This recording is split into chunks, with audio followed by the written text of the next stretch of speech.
Hi, I'm Barb, and this is Barb's Fresh Eyes.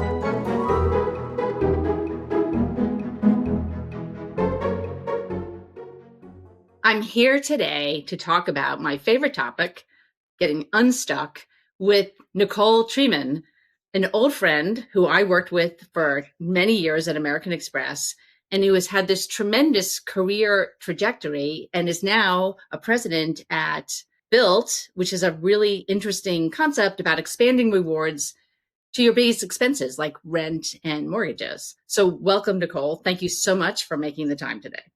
Thanks for having me, Barb. Very exciting to see you again. And I was getting a little nostalgic when I was thinking about when we first met. You were, if I may say, a youngin' on the team. And I have a little artifact from our days of Nicole created this fantastic little document that shows how to do high quality marketing. And I would love to start with that story because when we were preparing for this and talking a little bit, I asked you this question of like, when you think about your career, what were some of your biggest successes? And you talked about this event Yeah, as yeah, being a big success, but it started under what really felt like a very dark cloud at American Express. We had just gotten a decision from the Department of Justice where we were fined an exorbitant amount of money. And it was really the basis of the fine was misleading marketing communications. yeah. And I would say, remember that? It was, and we all felt badly. Like no one at that company wanted to do Except I was too new, so I was like, not my fault. I'll just come in and fix it that. all. I mean, as a leader at the company, I can tell you, my teams, including you, people were upset. Like Yeah, we were proud to work at that brand. It's a great yeah. brand. And to feel like this bad thing had happened. And that was your success story. So tell me how that moment of really being stuck, we were unequivocally stuck as an organization. How Yeah. did you help us to get unstuck? Yeah. So, I mean, I was brand new to Amex and to a career. I had just graduated from college. And, in college, they teach you how to do all the things, but they don't really teach you about a crisis. They're like, you come in, you do your job, and you do a good job, and you work really hard, and everything works out perfectly. Um, and so when I came in, I was brought up to speed on all of this, but didn't really know what all of that meant. Um, and this team was created where I'm honestly forgetting the actual name of our team. I'm just remembering we called ourselves MCore, Yeah. Marketing Core. Yeah. And it was all around bringing together everybody that was marketing to small business customers across the entire organization. And all of the subject matter experts who should be taking a look at all of the marketing, getting them in one room and documenting. First round was the strategy of that marketing. And then once they got our seal of approval, then coming back with the creative for that marketing. And so we would sit in this big room and we would have everyone from the Amex product teams. We would have legal, compliance, brand. I'm sure there are others that I'm forgetting, but I was basically the note taker and organizer of the meeting. And we would make sure that everything felt, you know, not deceptive, was targeting the right customers so they weren't being ambushed by too many marketing pieces from too many different parts of the company, Yeah. that the creative was clear, that the copy was clear. And so I really got a bird's eye view of everything happening at Amex. It was a crash course in Amex marketing. And at first, I would sit there quietly taking my notes, but pretty soon I was able to understand the full view of what customers were seeing. And I almost had the benefit, not to steal your podcast name, of fresh eyes of, I wasn't so in it. And so I could say, like, as a customer, this is how this reads to me, Right. which I think was really helpful to start with. And then I became actually a trusted partner in this for people across the org because they knew I was seeing everything coming through. And so But I I went think it from, was more than that. So yeah, I want to just dissect this trusted yeah, partner because I think it is so critical. Because when people first started joining that group, so you were a manager or something and you had to walk in the room and analyst. I was an analyst. well, but people who were coming in the Yeah, room to show you their marketing. You kind of had to reveal yourself, right? Like Yes. the marketing, this is what I want to do. And people didn't love it. Like they were nervous and anxious about going in. And yet you found a way to build trust with them. And I know it's true because I heard about it too, that, oh, Right. well, Yeah. we really think they're on our side. So how did you Yeah. do that? When you go back and think about it, how did you do that?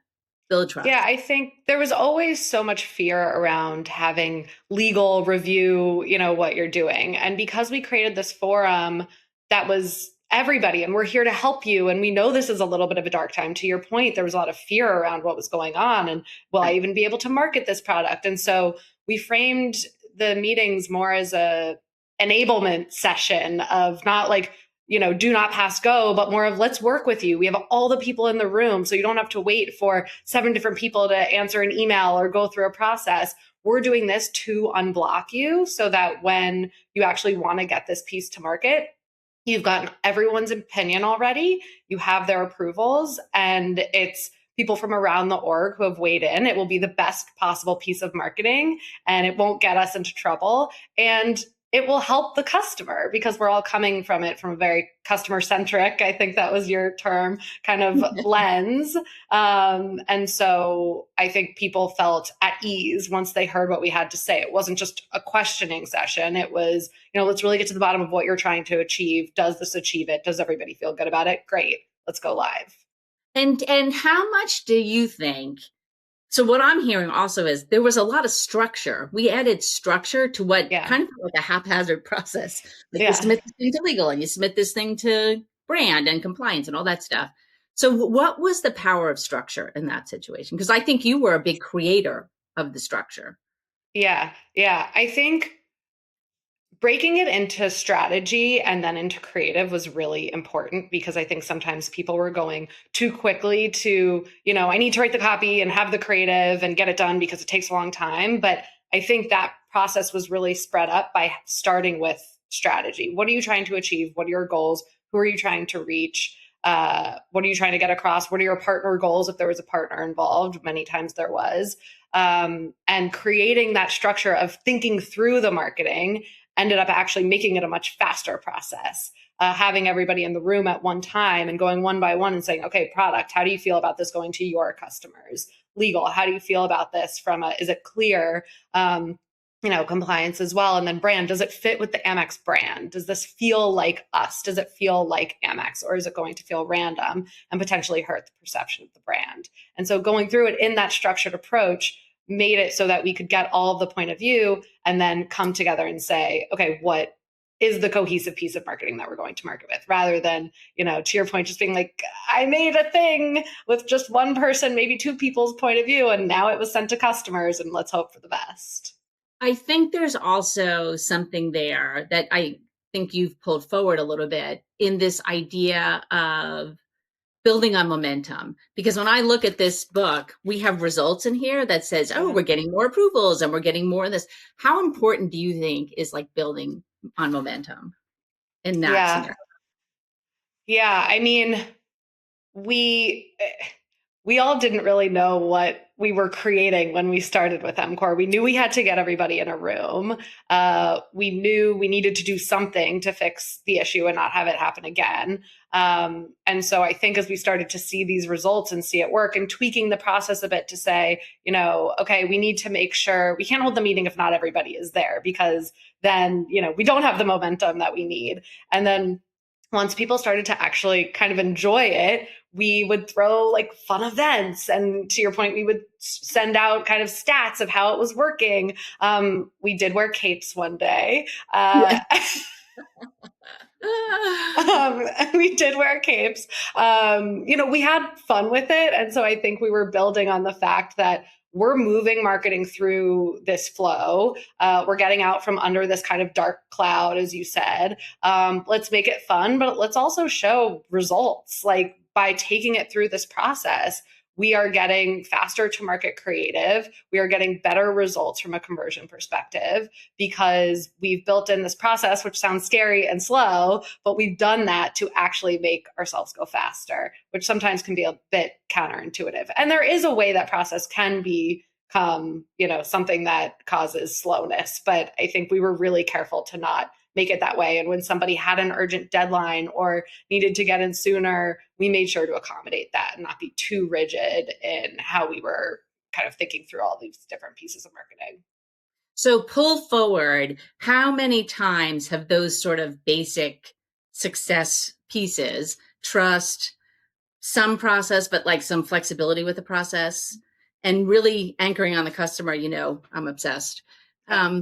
How many times is that where else has that replayed or played itself out in your career? I mean, when has it not? I feel really lucky that that was my first role because it forced me in. I wasn't going to be successful if I didn't fully lean in and start asking questions because I didn't know and I couldn't hide behind my boss's boss because I was the one in the room having to document everything. I couldn't write down my notes if I didn't understand what was happening. So it really forced me to ask the questions and risk asking the dumb question. And those questions built trust with everybody because they were like, oh, she does really care. She does really want to learn. She is actually thinking about this. And so I think that was hugely important as I moved on to other roles at Amex across the org. I worked in content, both on the B2B side and the luxury lifestyle side. And I managed entertainment benefits across theater, music, and sports.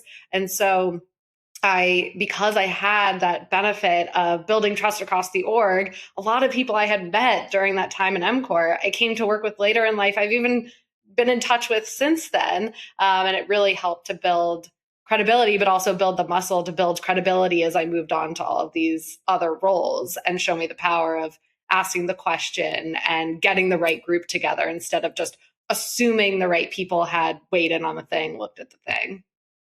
And so now let's fast forward. You left American Express and you joined Bilt. Yeah. You went from a big, very structured company to a startup. What Yeah. was that transition like? And specifically, like, what are those skills that we were just talking about that helped you with that transition? Yeah. So I was at Amex for 10 years. I had four-ish different roles there, and I loved it. But when I got the opportunity to move to Build, it felt like the right time to try something new. But no idea how I would do in a situation going from tens of thousands of people to Built at the time was around 40 people when I joined. And a lot of people always ask me, how was that transition? Was it shocking? And I kind of just had a gut feeling it was going to be the right thing. I don't know why. I'd actually been interviewing at another very large company and I declined the offer. It just didn't feel right. I felt if I'm staying at a big company, I'm staying at Amex. It's an amazing brand. I built my network here. Why would I leave? But when this opportunity came up, I said, let's try the startup thing. And what I realized is it's not so different at the end of the day because when you work at a big company, you find your team, you find your people, you're like in the trenches with them. And I always say at Built, it's kind of like one big group project. Just going back to the college days of you all get in a room on the weekend and you have this case study and it becomes the most important thing and you're all in it together coming with different point of views. And that's how a team at Amex felt. And that's how it felt like when I moved to Built. And so I came in once again having to ask the questions. I didn't know how everything worked. They had already built up a really impressive company with only 40 people. And I had to come in and understand what they had done and not just come in and say, well, I've worked at Amex for 10 years, so I obviously know best. I didn't know best. But I quickly became valuable to the team because I would ask the questions, I'd connect the dots, and I would make sure that we got the right people in the room to launch whatever we were launching. And so I found that there were actually a lot of similarities. And I could even be more myself because they just needed an extra, set of hands for whatever could get done. And so asking the questions and connecting the dots was actually very appreciated from day one. And Bilt has grown tremendously since you've been Yes. there. Yeah. And with growing comes maybe a little bit of growing pains or structure. So how are you managing through that? Because those can be moments of stuckness, but it feels like you've really been able to keep momentum going. Yeah, so when I joined, I was leading product marketing, and by leading product marketing, I was the single product marketer at the company. So, once again, I got that bird's eye view, just like I had in my MCore days under you. And I got to know every piece of the business, whether it was our travel partnerships, our card, our housing partnerships across multifamily. I was working across all of that. And as we grew, I needed to actually build a team. And so I started hiring product marketers, and we would split up the work, but make sure that we would stay very much in touch, because it's a network. So it's important that everyone is still communicating, because what's happening on this piece of business needs to be communicated to this piece of the business. Right. And when you're 40 people, you just yell across the hall and you can communicate. Exactly. That's exactly right. We would stand up and scream across the one floor that we had. And, it wasn't like that anymore. And so as I built this team, I made sure that the product marketing team had a, great sense of communication, no dumb questions, ask questions to the point of maybe you're even feeling like you're being a little bit annoying. I think that's important, because worst case, somebody says, I already told you that. I think it also goes the other direction. Communicate to the point of being potentially annoying. Worst case, someone doesn't read it because they already knew about it. But you want to make sure that as you're moving so fast, like we always have at any startup, that everybody's getting, the same information, because things can change really quickly. So I built that team of product marketers eventually across each kind of team. And then we moved to a pod structure. And what that meant was each business line was a mini business, with a general manager that was kind of like the CEO of that pod, a product person, an engineering lead, a product marketer, and a team of engineers and business leads and partnership people. And And did this happened, Nicole, because you just needed a little bit more structure? Like, what do you know? exactly. Yeah, that's what it was. It was just getting bigger. And In the early days, it was just every new project was kind of led by the same people, or combination of, generally the same people. yeah, And that became just untenable given how much was going on at Bilt. And we really needed more focused so that we weren't so spread thin across everything. So yeah, we moved to the pod model, which all of our partners seem to find quite interesting, because we don't have this kind of like, okay, well, now you're talking to the marketing department, and now you're talking to product, and now you're talking to, legal. It's all happening together, like MCore was. And so it ends up being a much more cohesive conversation with all of the point of views represented, and not one department saying something different than another department, which I think has been extremely helpful and helped bridge some of the communication gaps that you'll see at organizations where all of those departments don't talk to each other. right, right. At Amex, I had never met an engineer, and now I'm working day in, day out with engineers, and I actually, know what they're doing to get something live to market, and they know why I want it to be a certain way, and they'll push back on me, and I'll push back on them, which used to feel like such a black box of kind of, communication between those two areas, what the business wants versus like how it actually gets built. I think that's incredible, because that's where, like, bad work, missed work, like the fact that you're talking must save so much time and energy, It's and huge. create a better work product, like create a better outcome. And a better time working together. There's not that same animosity of like, well, the business said this, and well, engineering just said they couldn't do it and they wouldn't tell me why. Like, we get in the room and we talk about, and we say it back to each other. Is this what you're looking for? Is this how you're building it?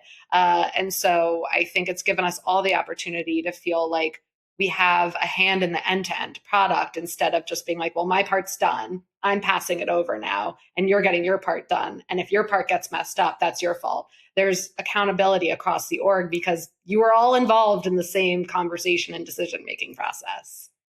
And I think sometimes when I work with companies as a consultant, they're like, oh, but then like you're wasting so much time. Like, you have people in meetings all day. Can you talk a little bit about how that is not what happens? Yeah. We really make sure that there's kind of the phases of a project. In the beginning of the project, get everyone together so everybody has the same context.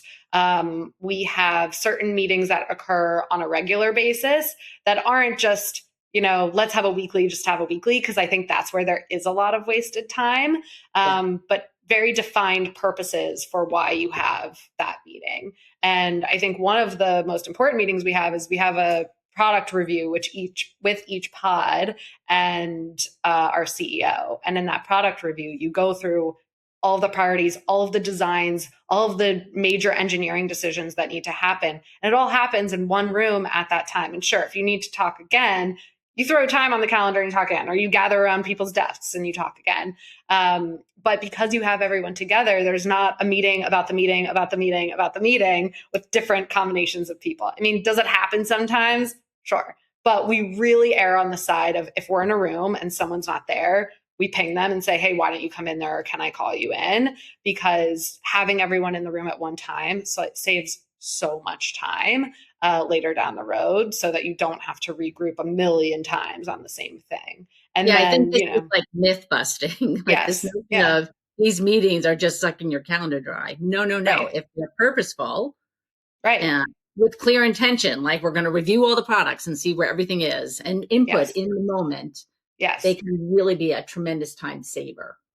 Absolutely. And I think the people that will speak up and say, this meeting actually has gone a bit off the rails. We're talking about something that's not important right now. Let's put a pin in that thing and talk about the actual problem at hand, I think is also really important. So we like to define for each project who the lead is from each side, so that that person feels empowered to say that in the meeting and say, nope, we're not actually going to talk about that. That's not what's important here. So define roles is another incredibly important component. Huge. Yes, And Elmo, absolutely. people think Elmo is a little red stuffed animal, but it actually stands for enough. Let's move on. Oh, So interesting. throw that one in the mix because it can I be will start using that. yeah, you can be having good conversations, but they're not Yeah, on the agenda. They're not why we're here. So we have to kind of right. put a pin in them. Yeah, I So mean, when you work with a lot of smart, intellectual people, sometimes we're too smart for sometimes what we say, it's like you're a little bit over engineering it because it's a little bit fun to do so. And it's yeah, like, let Elmo. I love that. I'm going to be Elmo. saying that. Yeah, I use that a lot. I too will be.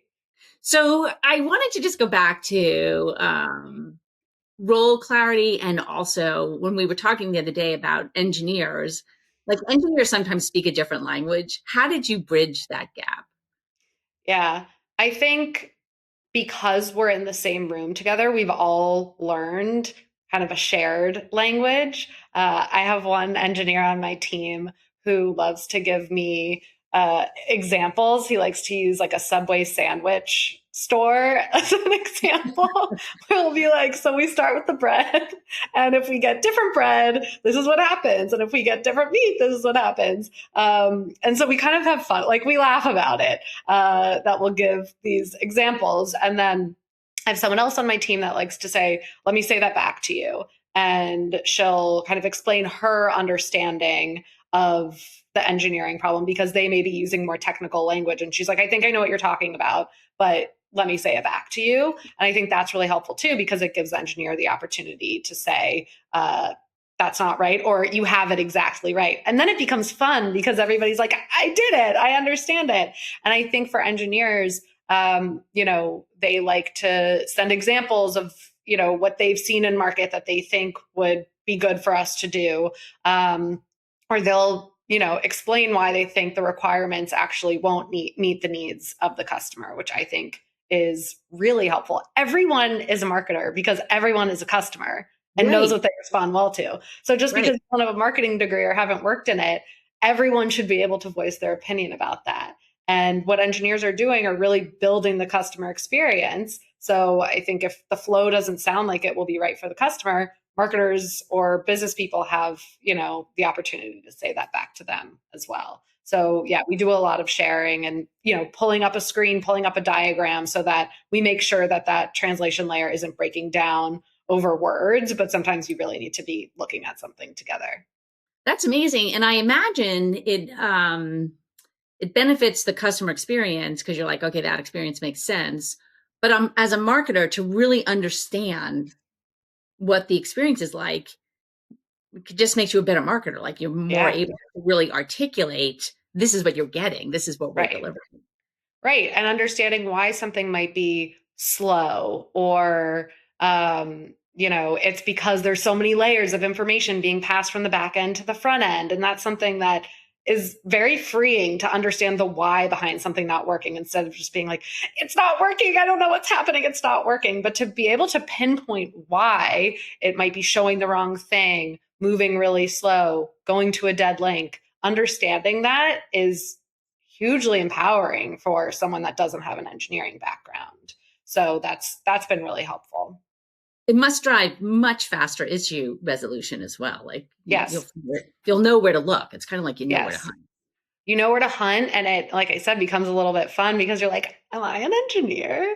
And the engineers will kind of be like, good find, and same thing for when they find like a typo, or this experience is actually really confusing. I feel like there's too many clicks to get to the thing you want to get to. It just makes it a really open, again, back to accountability too, of feeling like I'm accountable for this experience. I built it and I have the opportunity to tell product and business, this wasn't actually a good experience that told me to build. Yeah.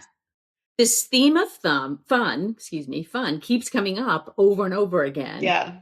And it's fun to have fun, but it's Yes. more important than that. Like, what is more important about what's the underpinning of fun?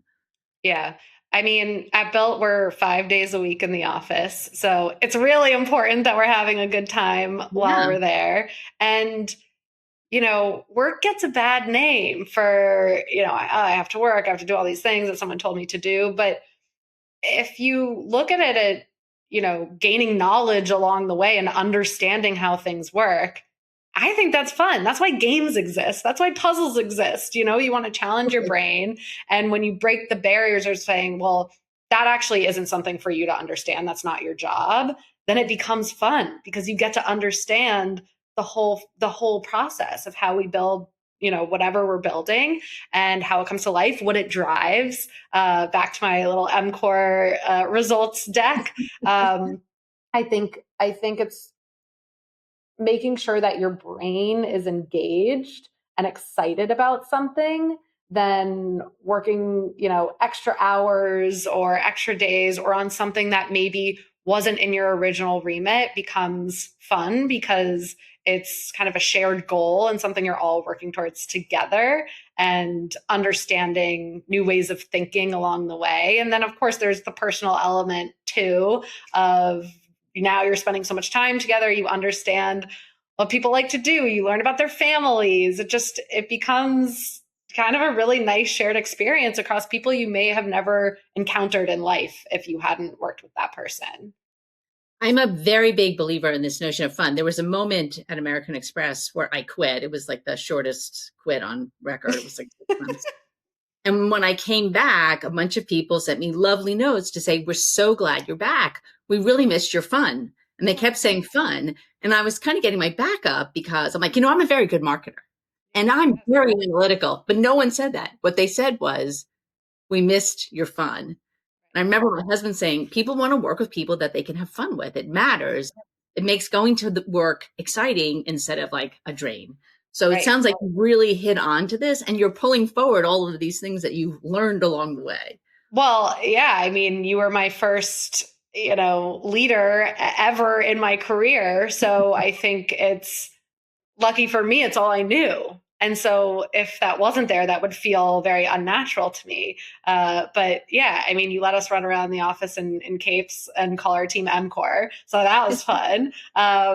And you were always great at getting everyone together in one room across levels. It was very not hierarchical. Like you never treated me, oh, I'm just a lowly analyst who just came in and doesn't know anything. No, and that was fun. We were all together. I remember you had us to your house once actually, and I thought that was really cool. I remember being like, I'm at my VP's house. This is crazy. But we had fun. We had a really good time. I believe there was maybe some fresh margaritas being made, which is always fun. So I think that's huge. I think having this facade of which I expected coming to Amex. I expected we all wouldn't really be able to fully bring ourselves to work because it was a big corporation, but you kind of showed us that we could bring ourselves to work and be who we are, because that's the fun part. We're all smart. We all know how to get things done, but how do we make it enjoyable along the way? I love that. And I'm glad you had that impression. Yes, I Um, definitely did. so one of the things I love to do on my podcast is to share with our readers a start today tip, something Mhm. that you would say to them today, now, go do this and Yeah. start on a better path. So what is, Nicole, your start today tip? Yeah, I would say just say the thing. Say it, because worst case, like I said before, somebody already knew it, or they don't think it's a great question. But most of the time, everybody has the same question. Everybody wanted to say the same thing, or at least it starts an interesting discourse around something maybe someone had a different opinion on. But I'm rarely kicking myself for saying the thing. I'm usually relieved and see others in the room relieved that someone said the thing, and getting, notes after saying, thank you so much for bringing that up. Like, I've been wondering that the whole time. And if you're doing so in a productive way, you're not trying to have a gotcha moment. You're not trying to throw anyone under the bus. You're not derailing the conversation. You just have an honest question, and it helps kind of unblock other people as well, and share answers that they probably wanted to hear themselves. I love that. And I love that as the leader of this team, you're living that because you're giving them permission to do that as well. So Yeah, for folks listening, say the thing in just the say room it. that everybody's thinking that they're not comfortable saying, be the one that says the thing. That is Yeah, terrific advice. Nick, this was such a fantastic conversation. Thank you so much for joining us today. thanks for And having me.